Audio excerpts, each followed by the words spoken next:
Olá, meus irmãos, meus amigos.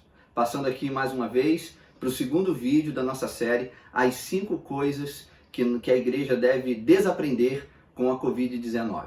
Ontem nós vimos a primeira, a igreja é um prédio, a gente deve desaprender isso.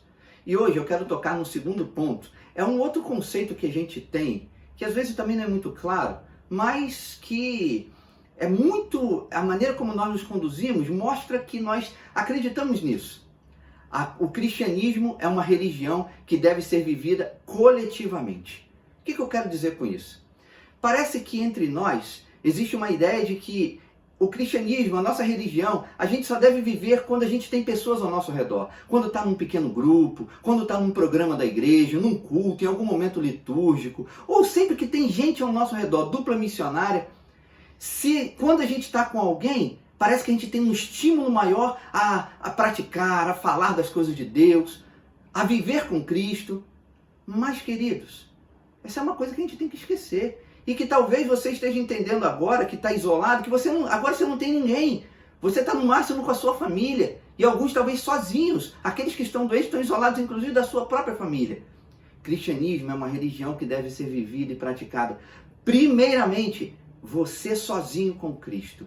Veja, olha o que Jesus falou em João capítulo 15, verso 5. Eu sou a videira, vocês são os ramos. Se alguém permanecer em mim e eu nele, esse dará muito fruto, pois sem mim vocês não podem fazer coisa alguma.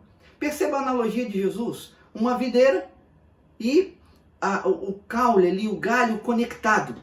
A conexão com a videira. É você e Cristo, eu e Cristo.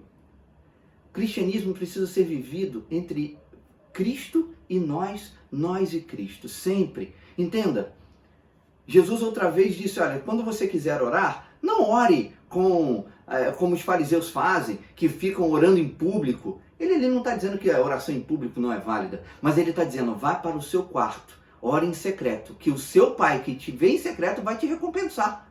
Entenda, o cristianismo precisa ser praticado individualmente.